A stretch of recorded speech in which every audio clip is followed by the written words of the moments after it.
જ્યોતિન્દ્ર દવે જન્મ 21-10-1901, અવસાન 11-9-1980। હાસ્યલેખક જ્યોતિન્દ્ર હરિશંકર દવેનો જન્મ પોતાના વતન સુરતમાં થયો હતો। તેમણે કોલેજ સુધીનું શિક્ષણ સુરતમાં લીધું। 1933-37 દરમિયાન સુરતની MTB કોલેજમાં ગુજરાતીના અધ્યાપક રહ્યા। જીવનનો મોટો ભાગ તેઓ મુંબઈમાં વસ્યા હતા। છેલ્લે માંડવી એટલે કે કચ્છની કોલેજમાં 3 વર્ષ આચાર્ય રહ્યા હતા। તેઓ વિશેષ લોકપ્રિય અને અગ્રણી નિબંધકાર હતા। હાસ્યલેખક તરીકેની શક્તિ અને હાસ્ય પ્રેરક વ્યાખ્યાનો આપવાની ઉત્તમ આવડત એ બંને ગુણોનો સમન્વય તેમનામાં હતો। તેઓ ભારતીય કાવ્ય મીમાંસાના અભ્યાસી હતા। તેમણે નાટક અને અનુવાદકો પણ આપ્યા છે। રંગ તરંગ ભાગ 1-6, મારી નોંધપોથી, રેતીની રોટલી, પાનના બેડા, અલ્પાત્માનું આત્મપુરાણ, નજારા લાંબી અને ટૂંકી, ત્રીજું સુખ, રોગ, યોગ અને પ્રયોગ, જ્યાં ત્યાં પડે નજર મારી તથા પ્રતિનિધિ હાસ્યલેખકોનો સંગ્રહ જ્યોતિન્દ્ર તરંગ છે, જેમાં ઉત્તમ હાસ્ય નિબંધો છે। ધનસુખલાલ મહેતા સાથે તેમણે અમે બધા નામની હાસ્યસભર નવલકથા આપી છે। હાસ્યની વિવિધ પ્રયુક્તિનો આશ્રય લેતી એમની શૈલી હાસ્ય જન્માવે છે। તેમને રણજીતરામ સુવર્ણચંદ્રક અને નર્મદ સુવર્ણચંદ્રક પ્રાપ્ત થયા હતા। આ કૃતિમાં જીભ વિશે જણાવતા લેખક કહે છે કે મનુષ્યની સર્વ ઇન્દ્રિયોમાં જીભનું સ્થાન વિશિષ્ટ છે। જીભ એક છે પણ 2 કામ કરે છે, સ્વાદ પારખવાનું અને બોલવાનું। જીભ જન્મથી મરણ અને મરણ પછી પણ વાણી રૂપે અમર રહે છે। રસાસ્વાદનો અધિકાર પણ જીભને મળ્યો છે। જ્ઞાન અને કર્મનો સુંદર સમન્વય તે સાધી શકે છે। શરીરની વ્યાધિઓનો પરિચય પણ જીભથી થાય છે। જીભથી મનુષ્યના સંસ્કારોની ઓળખ થાય છે। માન અને અપમાનના અનુભવો જીભથી જ થાય છે। કેટલીક જીભ કાતરનું કામ કરે છે તો કેટલીક સોયની ગરજ સારે છે। મનુષ્યની તંદુરસ્તી, નીતિ, વિવેક, ધર્મ આદિ એનું આખું જીવન જીભને આધારે વિકસે છે કે વણસે છે। ઈશ્વરે જીભને છૂટી કરી શકાય એવી રચના કરી હોત તો કેટલું સારું થાત। કંકાસ, મારામારી, ગાળાગાળીના પ્રસંગે જીભને કાઢી ગજવામાં મૂકી દઈ આવા કેટલાય પ્રસંગો સુધારી શકાયા હોત। ક્યારેક કોઈની જીભ અદલાબદલી થઈ જાત પણ તેમાંય ફાયદો જ થાત। રામનું રટાણ કરનારી જીભ કોઈ ખ્રિસ્તીના મોંમાં તો રહીમને ભજનારની જીભ કોઈ બ્રાહ્મણના મુખમાં જઈ ચડે તો આપોઆપ રામ, રહીમ અને ગોડની એકતા સિદ્ધ થઈ જાત।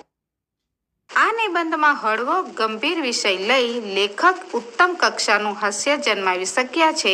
એટલું જ નહીં, આ હળવાશની સાથે સાથે જીવનની ગંભીર સમસ્યાઓના સમાધાનની કલ્પના કરી ઉત્તમ ઉપદેશ પણ આપ્યો છે। મનુષ્યની સર્વ ઇન્દ્રિયોમાં જીભનું સ્થાન વિશિષ્ટ છે। બીજી બધી કરતાં એનું મહત્વ પણ વિશેષ છે। કાન, હાથ, પગ આદિ 2 ઇન્દ્રિયો છે ને તે કાર્ય એક જ કરે છે। એક સાંભળવાનું કામ કરવા માટે 2 કાન, એક શ્વાસ લેવાનું કાર્ય કરવા માટે 2 નસકોરા, ચાલવાના એક કાર્ય માટે 2 પગ, જોવાના કામ માટે 2 આંખો, પણ બોલવાનું ને સ્વાદ પારખવાનો એમ 2 કામ માટે એકલી જીભની જ નિમણૂક કરવામાં આવી છે। ઘણી ખરી ઇન્દ્રિયો પર આપણો કાબુ નથી। આપણે ઈચ્છા વિરુદ્ધ પણ પર સંસ્કારની અસર એના પર થયા વગર રહેતી નથી। કોઈ આપણને ગાળ દેતું હોય ને તે સાંભળવી આપણને કુદરતી રીતે જ ન રૂચતી હોય તો પણ આપણા પોતાના કાન એ ગાળ આપણા મગજ સુધી પહોંચાડ્યા વિના નહીં રહે।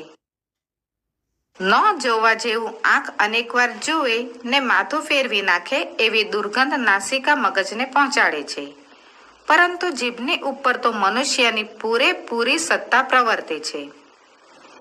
એની ઈચ્છા હોય તો જ બોલવાનું કે સ્વાદ આપવાનું કાર્ય જીભ કરી શકે, અન્યથા નહીં। બોલવાનું ને ખાવાનું દુનિયાના બે મોટામાં મોટા કાર્ય એક નાનકડી જીભ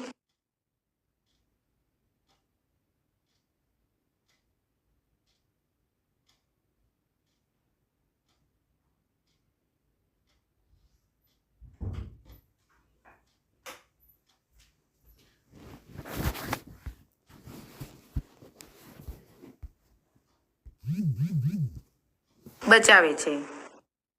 માનવ જીવનમાં આના કરતાં વધારે ઉપયુક્ત કે જરૂરી બીજા કોઈ કાર્ય નથી.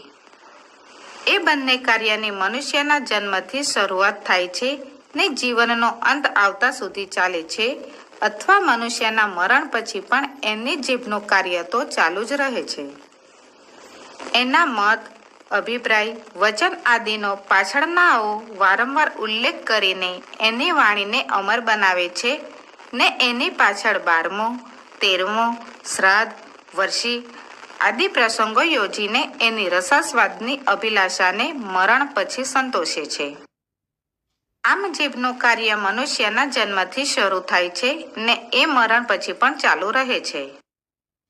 વૃદ્ધાવસ્થામાં બીજી ઇન્દ્રિયો શિથિલ થઈ જાય છે ત્યારે પણ જીભ તો એવી ને એવી બળવાન રહે છે.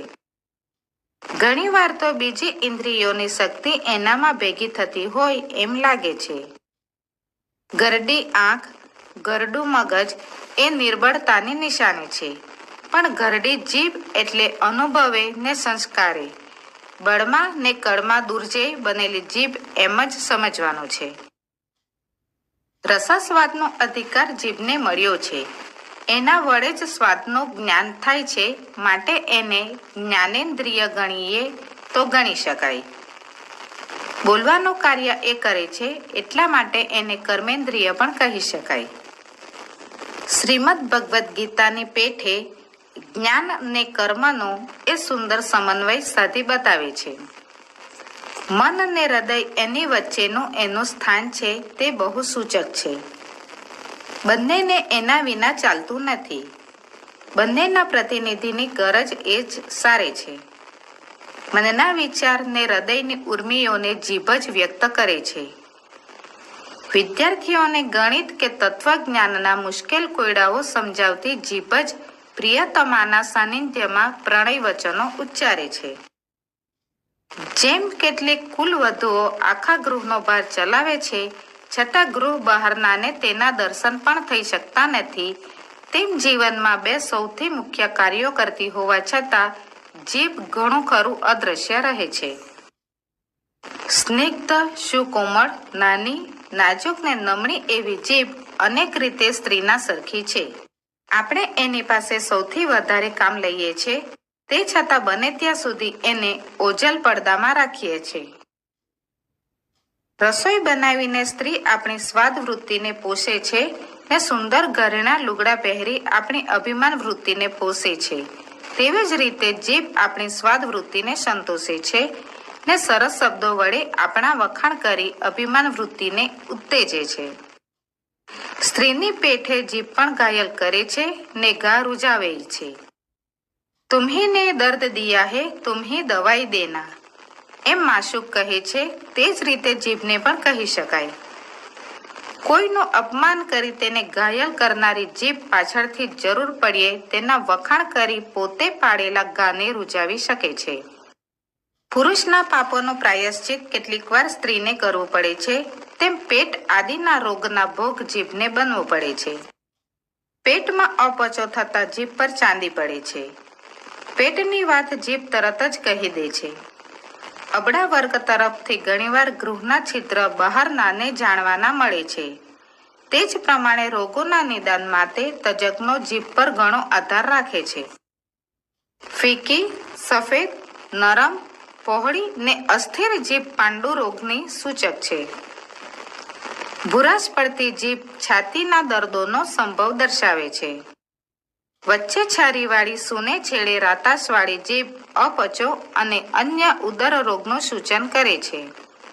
મુખ બહાર કાઢતા જેની જીભ સ્થિર રહી ન શકે તે મનુષ્ય નશો કરતો હશે એમ કહી શકાય.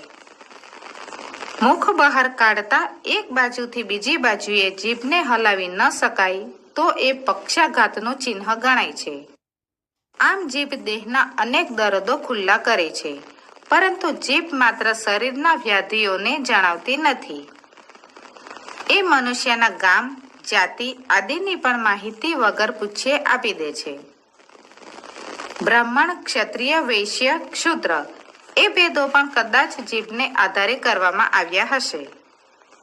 જેની જીભ સહેલાઈથી નહીં જેવા કારણે ભયંકર શાપ આપી શકે તે બ્રહ્મર્ષિ, જેની જીભ વેદ મંત્રોના ઘન, જટા, ક્રમ ઇત્યાદિ પ્રકારે પાઠો કરી કસરત કરે ને સોમરસનું આસ્વાદન કરે તે બ્રાહ્મણ, જેની જીભ વીર રસની વાતો કરે ને કસુંબા પાણીમાં રાચી રહે તે ક્ષત્રિય, પૈસાની વાત સાંભળી જેની જીભ ભીંજાઈ જાય તે ઘણું ખરું મૌન સેવે ને ઇતર વર્ણના હુકમ સાંભળી હા મા બાપ કહે તે ક્ષુદ્ર.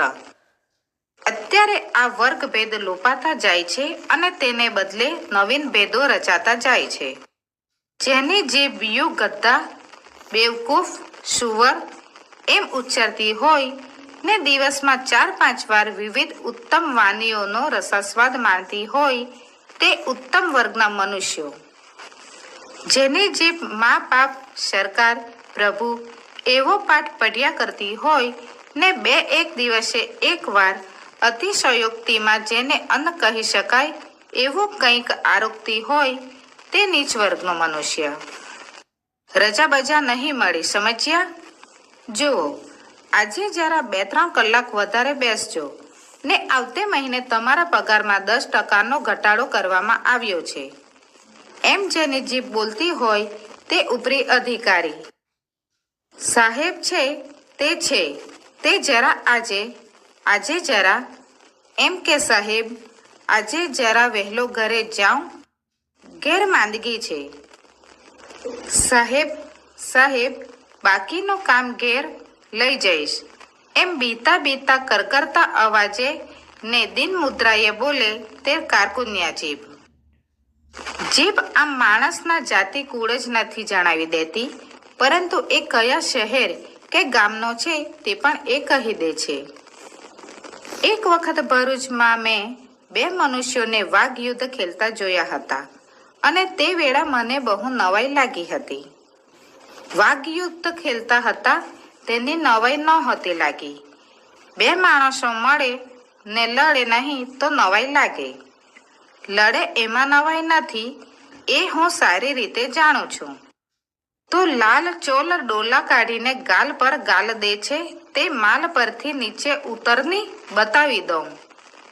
એકે કહ્યું, સાલા તારું મોં ઉજળું છે પણ કરમ તો કાલા છે, ધોલામાં ધૂલ પડી તારા. બીજાએ ઉપરથી જવાબ દીધો. આ બંને યોદ્ધાઓએ એક મતે અળકારનો બહિષ્કાર કરેલો જોઈ મને નવાઈ લાગી. તે પછી ભરૂચમાં લગભગ બધા જ માણસોને મેં અળને સ્થાને લ વાપરતા સાંભળ્યા હતા. સુરત, વડોદરા, અમદાવાદ બધે સ્થળે અળ બોલાય છે તે ભરૂચમાં કેમ બોલાતો નથી એ ઉચ્ચાર શાસ્ત્રનો વિષમ કોયડો છે. મને લાગે છે કે બાળપોથીમાં નળનું ચિત્ર આપી તે પરથી અળકાર શીખવવામાં આવે છે ને ભરૂચમાં નળ નથી તેથી કદાચ ભરૂચવાસીઓએ નળની સાથે અળનો પણ બહિષ્કાર કર્યો હશે, પણ એ સાથે આપણને ઝાઝી નિસ્બત નથી. અળકારનો બહિષ્કાર કરનારી જીભ ભરૂચવાસીની છે એમ તરત જણાઈ આવે છે. તે જ રીતે હવા કાનું હેર હાક માંગનારી સુરતી જીભ ને સડકું ખોદીએ છીએ ને રાબુ પીએ છીએ એમ કહેનારી કાઠિયાવાડી જીભ પણ પોતાના નિવાસ સ્થાનની ખબર આપી દે છે. જીભની કુતૂહલ પ્રિયતા ને છિદ્રાન્વેષીપણું અદ્ભુત છે. દાંતના ખૂણે ખૂણામાં એ ફરી વળે છે. એક ઝીણી સરખી કરચ દાંતમાં ગમે ત્યાં સંતાઈને ભરાઈ બેઠી હોય તો તેને શોધી કાઢે ત્યારે જ એ જંપે છે. એ વિષયમાં પણ એ અબળા વર્ગ સાથે હરીફાઈમાં ઉતરી શકે એમ છે.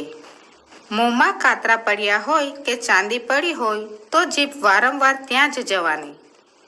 કૂતરા વગેરે પ્રાણીની જીભમાં ઘા રૂઝવવાની શક્તિ છે ને તેથી શરીર પર પડેલા ઘાને જીભ વડે ચાટ કરે છે. પણ ઉત્ક્રાંતિ ક્રમમાં આગળ વધતા મનુષ્યની જીભમાં ઘા રૂઝવવાની શક્તિ જતી રહી ને તેને સ્થાને ઘા પાડવાની ને પડેલા ઘા ચાટી વિશાળ ને ઊંડા બનાવવાની શક્તિ આવી. બીજા પ્રાણીઓ કરતાં મનુષ્યનું શ્રેષ્ઠત્વ તથા વિશિષ્ટત્વ એની જીભને લીધે જ છે. અન્ય પ્રાણીઓ કરતાં મનુષ્યનું મગજ વધારે બળવાન હોય છે અથવા એનામાં બુદ્ધિ વધારે હોય છે. એ વાત મનુષ્ય અને પ્રાણી બંનેના પરિચયમાં આવનાર કોઈથી પણ મનાય એવી નથી. મનુષ્ય કરતાં આંખની બાબતમાં બિલાડી, હાથની બાબતમાં ગોરીલો, નાકની બાબતમાં કૂતરો, પેટની બાબતમાં વરુ ને પગની બાબતમાં ગધેડો બળવાન હોય છે એ જાણીતું છે. તેમજ બીજા જાનવરોની માફક એને શિંગડા ને પૂંછડી પણ હોતા નથી. એ પરથી સમજાય છે કે મનુષ્ય કરતાં જીભ સિવાયની બીજી ઇન્દ્રિયોના વિષયમાં અન્ય પ્રાણીઓ વધારે નસીબદાર છે. મનુષ્યનો ખરેખરો વિકાસ જીભના વિષયમાં થયો છે. કીડી, મંકોડા, વંદા આદિને જીભ હોતી જ નથી. સુખ દુઃખના ધ્વનિ પણ એનાથી કાઢી શકાતા નથી. બિલાડા, કૂતરા આદિ પશુઓને જીભ હોય છે પણ તે માત્ર અમુક પ્રકારના ધ્વનિ કાઢી શકે છે. એથી ઉચ્ચ પ્રકારના પ્રાણીઓ જીભ વડે વિવિધ પ્રકારના ધ્વનિનું ઉચ્ચારણ કરી શકે છે. પોપટ વગેરે પક્ષીઓ કંઈક માણસના અવાજને મળતા આવે એવા પ્રકારના ધ્વનિ કાઢી શકે છે. પરંતુ એક મનુષ્ય જ એવું પ્રાણી છે જે જીભ વડે કોઈ પણ પ્રકારનો ધ્વનિ કાઢી શકે છે. પશુ પંખીઓ તેમ કરી શકતા નથી.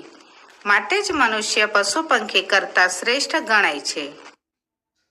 એક મનુષ્ય બીજા મનુષ્યને કૂતરા, ગધો, સુવર, હેવાન વગેરે કહી શકે છે. જાનવરો એકબીજાને માણસ, આદમી, ઇન્સાન વગેરે કહીને ગાળ દઈ શકતા નથી. એટલે એ માણસ કરતાં ઉતરતા દરજ્જાના ગણાય છે. મનુષ્ય પોતાને શ્રેષ્ઠ કહી શકે છે જીભ વડે.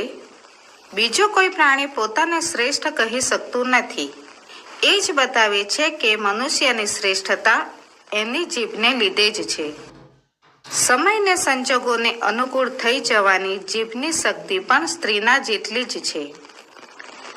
પિતાના ઘરના વાતાવરણ કરતાં તદ્દન ભિન્ન પ્રકારના વાતાવરણમાં આવેલી નવોઢા નવીન પરિસ્થિતિને અનુકૂળ થઈ જઈ જાણે એ જ વાતાવરણમાં નાનપણથી ઉછરી હોય તેમ વર્તવા માંડે છે.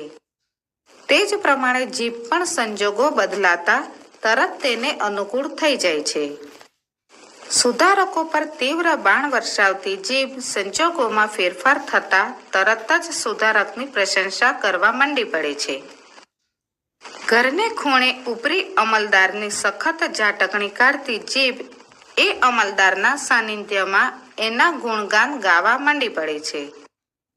એક ગાડીવાળાએ એક નાના છોકરાને કંઈક વાગસર તમાચો માર્યો. છોકરો રડતો રડતો પોતાના પિતા પાસે ગયો. એનો પિતા ઉશ્કેરાઈ ગયો. કોણે માર્યો મારા છોકરાને? એની છાલ ઉખેડી નાખું. જોઉં તો ખરો, મારા છોકરાને આંગળી અડાડવાની હિંમત કોણે કરી? એમ બોલતો એ છોકરાને લઈને આગળ આવ્યો. છોકરાએ ગાડીવાળાને બતાવી કહ્યું, આણે માર્યો. 6 ફૂટ ઊંચા ને 200 રતલ વજનવાળા ગાડીવાળાએ આગળ આવી, હા, મેં માર્યો, શું છે? કહીને બાઈ ચઢાવવા માંડી. છોકરાના પિતાની જીભે બદલાયેલો રંગ જોઈ કહ્યું, બહુ સારું કર્યું, એ તો એ જ લાગનો છે. એક જ તમાચો શું કામ માર્યો? મારવા તા ને 2-4. મારા દેખતા મારો બીજી એક ઠાપટ. આ જ પ્રમાણે બધાની જીભમાં સમયને અનુકૂળ થઈ જવાની શક્તિ રહેલી છે. જેનામાં એ શક્તિ જેટલી વધારે વિકસિત તેટલો એ વધારે પ્રતિષ્ઠા સંપન્ન, સમજુ ને સાણો ગણાય છે. કામીની પેઠે જીભના જાદુ ને કામણ પણ અનેરા છે. એ મોહિનીના મોહનાસ્ત્ર ભારે અસરકારક છે. નયન બાણ કરતાં પણ જીહવા બાણ વધારે કાતિલ નીવડે છે. ઘણીવાર અમુક ઓળખીતા પુરુષ પર કોઈ સ્ત્રી ફિદા થઈ જવાનું જાણીએ છીએ ત્યારે આપણને અત્યંત આશ્ચર્ય થાય છે. એવું એનામાં છે શું? નથી રંગ, નથી રૂપ, નથી મર્દાનગી, નથી પૈસા, નથી પ્રતિષ્ઠા. એવું તે એ સ્ત્રીએ એનામાં જોયું શું? એમ સામાન્ય રીતે બધાને લાગે છે, પણ તન, મન કે ધનના વૈભવ વડે નહીં. એણે તો જીભના જાદુથી એ સ્ત્રીનું મન હરી લીધું હોય છે એ આપણે જાણતા હોતા નથી. અભિમન્યુ પર નયનોના જાદુ અજમાવી ચૂકેલી ઉત્તરાને જીભના જાદુ અજમાવવાનો વધારે અવસર મળ્યો હોત તો એ વીર પુરુષ બની રણ સંગ્રામમાં જઈ સ્વર્ગવાસી બનવાને બદલે ધીર પુરુષ બની નમૂનેદાર ગૃહસ્થાયી શ્રમિક થયો હોત. ઈશ્વર પણ જીભને વશ થાય છે, માત્ર મનથી નહીં, પણ જીભ વડે સ્ત્રોતો ગાઈ ઈશ્વર પ્રાર્થના કરવી જોઈએ. તેનું કારણ પણ આ જ છે. શેષનાગની 1000 જીભને લીધે જ જગત ગતિમાન રહી શક્યું છે ને એના પર શયન કરવાને લીધે જ ઈશ્વર પણ જાગ્રત રહી શકે છે. જેમ દેશ દેશની જીભો વિશિષ્ટ પ્રકારની હોય છે તેમ ભિન્ન ભિન્ન વ્યક્તિની જીભની ખાસિયત પણ જુદી જુદી જાતની હોય છે. કેટલીક જીભો શ્રોતાના કાનની ઉપાસક હોય છે. આખો વખત સાંભળનારના કાનમાં એ ઘૂમ્યા કરે છે. કેટલીક જીભો આત્મા પ્રશંસાની હેલીમાં પોતાને ને સાંભળનારને દુબાડી દે છે, તો કેટલીક સાંભળનારની ખુશામદમાં જ રચી પચી રહે છે. કેટલીક જીભો સ્ત્રી મુખને જોઈને વાચાળ બને છે, અન્યથા મુખ થઈને રહે છે. જીભો બહુવ્રીહી સમાસની પેઠે અન્ય પદ પ્રધાન હોય છે. બીજાના જ મનના વિચારની વાહક બને છે. કેટલીક જીભો કાતરનો કામ કરે છે, કેટલીક સોયની ગરજ સારે છે, કેટલીક નેતરની સોટીનો ખ્યાલ આપે છે. જીભને આપણે લૂલીનું અભિધાન આપ્યું છે, પણ એ લૂલી હશે તો એ ઈશ્વર કૃપા પામેલા પંગુના જેવી હશે, આખો ગીરી ઓળંગી શકે એવી. જગતમાં જે કાંઈ થાય છે, સારું નરસું, આનંદ કંકાસ, આત્માશ્લાઘા, ખુશામદ, વિવાહને વર્ષી, માંદગીને તંદુરસ્તી, તે સર્વ મોટે ભાગે જીભને લઈને જ થાય છે. સિદ્ધાંત તરીકે જીભ પર અંકુશ રાખવાની શક્તિ મનુષ્યમાં છે, પણ ખરી રીતે જોતા સત્તા હેઠળ એ દબાઈ જાય છે. સમાજ, ધર્મ અને કાયદાની રૂએ પુરુષ સ્ત્રીનો સ્વામી છે, પણ વસ્તુતઃ એ સ્ત્રીનો ગુલામ હોય તેમ વર્તે છે. એ જ રીતે જીભના તાબામાં એ રહે છે. એની તંદુરસ્તી, એની નીતિ, એનો વિવેક, એનો ધર્મ, એનું આખું જીવન એની જીભને આધારે જ વિકસે છે કે વણસે છે. મનુષ્ય એટલે જ જીભ. મને લાગે છે કે ઈશ્વરે આ માનવ યંત્ર ઘડ્યું, પણ ક્યાં તો એણે બહુ ઉતાવળ કરી હશે, ક્યાં તો યંત્ર ઘડવાનો એને ઝાઝો અનુભવ નહીં હોય. થઈ શકે એવી કેટલીય સગવડ એણે કરી નથી. સ્ક્રૂ મૂકવાને બદલે કેટલીક વસ્તુ એણે એમની એમ જડી દીધી છે. જીભને ધારીએ ત્યારે મોંમાંથી છૂટી કરી શકાય એવી રચના કરી હોત તો કેટલી સગવડ થાત. નાટક, સિનેમા અથવા સભામાં પ્રેક્ષકોને શ્રોતાઓ પોતાની જીભનો વધારે પડતો ઉપયોગ કરી બીજાને દખલ કરે છે. તેને બદલે સૌને પોતાની જીભ બહાર જુદી જુદી ડબ્બીમાં મૂક્યા પછી જ સભાસ્થાનમાં દાખલ કરવામાં આવતા હોત તો નાટક, સિનેમા તથા સભા આપણને કેટલા વધારે આનંદદાયક લાગત. તેમજ આખો વખત બોલ બોલ કરી કંટાળો આપનાર વ્યક્તિને મળવા જતા જીભ અત્યારે એના મોંમાં નથી, પણ ઘી ચોપડીને કબાટમાં ઊંચી મૂકી છાંડી છે એમ ખાતરી કરીને નિર્ભયપણે આપણે મળવા જઈ શકત. કોઈ પર ગુસ્સે થઈ જઈએ ત્યારે કલહ અને કંકાસના પ્રસંગ ઉપસ્થિત થતા પહેલા આપણે મોંમાંથી જીભ બહાર કાઢી ગજવામાં મૂકી દઈ મારામારીને ગાળાગાળીના પ્રસંગો કેટલી સહેલાઈથી ટાળી શકત. બળવાખોર ભાષણ કરનારાઓને કોઈ પણ દેશની સરકાર કેદમાં પૂરે છે. તેને બદલે તેમની જીભ જપ્ત કરી પોતાની સુરક્ષિતતા વધારે સારી રીતે જાળવી શકત. કદાચ કોઈ વાર જીભની અદલાબદલી પણ થઈ જાત, પણ તેમાં કંઈ નુકસાન ન થતા ઉલટો ફાયદો જ થાત. બાળકના મોંમાં કોઈ વૃદ્ધની જીભ આવતા તે અનુભવભરી વાણીના ઉદ્ગાર કાઢી શકત. રામનું રટણ કરનારી જીભ ખ્રિસ્તના ઉપાસકના મોંમાં જઈને, રહીમને ભજનારી જીભ બ્રાહ્મણના મુખમાં જઈ ચડીને રામ, રહીમને ગોડની એકતા આપોઆપ સિદ્ધ કરત. હજીએ ઈશ્વરને આટલો સુધારો કરવાનું સૂચે તો ખોટું નહીં. પ્રતિકૂળ સંજોગોમાં પણ આનંદથી સી રીતે કર્તવ્ય બજાવ્યા જવાય એ જીભ આપણને શીખવે છે. આગળ 32 ભૈયા જેવા મજબૂત દાંત, પાછળ ગળાની ઊંડી ખાઈ, અનેક પ્રકારના ટાઢા ઊના તીખા ખારા પદાર્થોનો સતત મારો, સંચલન માટે ઓછામાં ઓછી જગ્યા, સૂર્યનો જરાય પ્રકાશ ન આવે એવી સાંકડી અંધારી જગ્યામાં લપાઈ રહેવાનું. આવી અનેક પ્રતિકૂળતાઓ છતાં જીભ આનંદથી નિર્ભયપણે પોતાનું કાર્ય કરી જાય છે. ખાનપાનનો રસાસ્વાદ માણી અંદરનો ને મન ને હૃદયના વિચાર ભાવોને વ્યક્ત કરી બહારનો સંસાર સાચવે છે. અને સુખી થવું હોય તો મનુષ્ય સંસારમાં ઝલક મલવત નહીં પણ મુખ જીભવત રહેવું, એવો સાંભળે તેને ઘેરો ને ગૂઢ બોધ વગર બોલ્યે સંભળાવે છે.